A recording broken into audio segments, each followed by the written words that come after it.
here. It's a special event, so I'm quite happy to be here. Oh, well, we're very happy to have you here. First of all, would you tell us a little bit about your role at Total?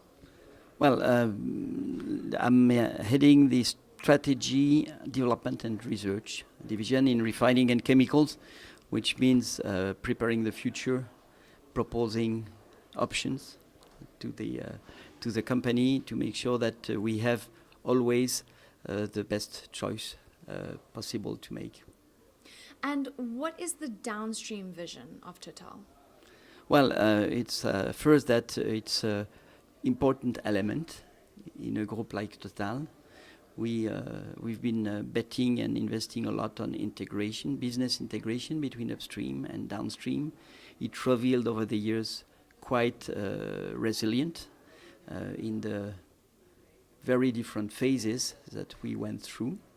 And we believe that this business is a combination of decades of know-how, developed know-how, and still has a lot to discover and to develop.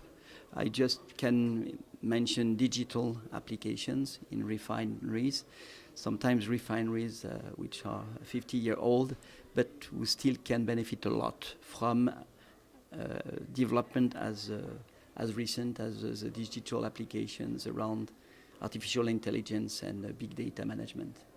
And of course, I mean, imagine it's such a long-term plan. You have so many, 50-year plans that are going into these projects, but at the same time, they're almost being refined and changed and upgraded as technology changes. Mm-hmm. Yes, because we have a big role to play in the society, which is to provide cheap and affordable energy and clean energy. So it's important to improve and to live with our environment, definitely. So talking about upgrades, can you talk us through the Antwerp refinery upgrade? Tell us a little bit about that. Yes, because the trend is obviously that most of the new capacities are built in growing markets or in places with a lot of available and cheap feedstock. People tend to think that you don't have to invest anymore in Europe, which is obviously not true.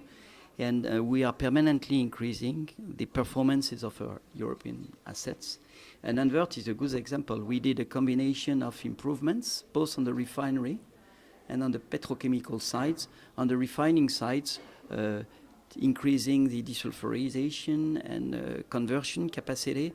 And on the petrochemical side, diversifying the feedstocks and having now a very flexible feedstock base to feed our Antwerp crackers. And tell us a little bit about your collaboration with Saudi Aramco on the Jubail petrochemical complex. Well, that's a big thing. Aramco is obviously a partner of choice. We've been investing in a large capacity refinery, which started up a few years ago. And now we are envisioning the second part of this development, which is the downstream petrochemical side of it, with Saudi Aramco always as a key partner in the kingdom, but also with a lot of partners downstream of the cracker we will develop to make the most of this platform and to benefit from all the integration synergies that we can develop there. And how is Total responding to the increasing decarbonisation trend that's going on within the industry and industries across the world? Mm-hmm. Well, if you think as Total as a whole, we tend to say that we see three efforts which has to be added up to manage the global warming or the climate change challenges. We need to be good in developing renewables. We need to be good in increasing energy efficiency everywhere energy is used on the planet. And we need as well to change the energy mix, as we say, beyond the renewables.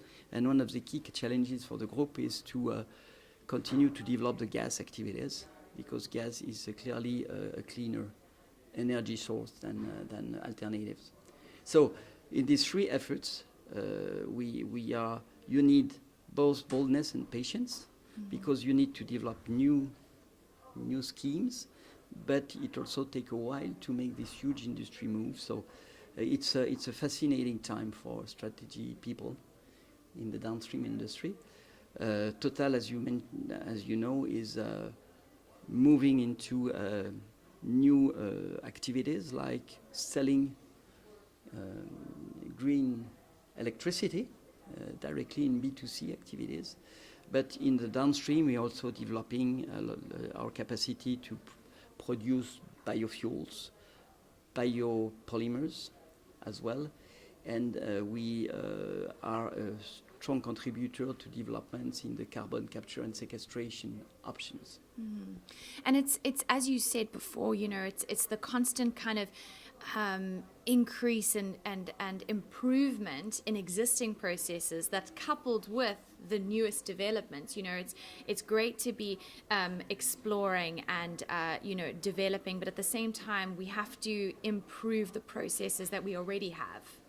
Absolutely. So this industry is producing 100 million barrels a day of energy every single day, and we need to have this evolve in terms of energy mix, as I mentioned, in terms of energy efficiency, to cope also with the fundamental growth of population on the planet and the increasing level of life standard. And to do that, yes, this industry will have to continue to be creative, to be innovative, to develop new schemes, and to be resilient. And hopefully conferences and sessions like the ERTC will be a part in that. So you were our keynote speaker at the opening of ERTC 2018. Tell us why ERTC and events like this are of value to you. Well, you know, even between competitors, it's very important to exchange because there are patterns, there are changes that we need to address collectively. And so it's good to have these moments where we can think about the changes and challenges together. We can exchange and we can feed each other with our views and ideas. Have you been working with the WRA for long? It's been by moments, but yes, it's been a while now. I started my career in oil and gas in 2000. So it's been a while. Is there anything else you'd like to add, things that you're looking forward to at ERTC 18? Well, I hope that everybody share the same pleasure as I have to attend and to exchange. Thank you so much. Thank you. Thank you.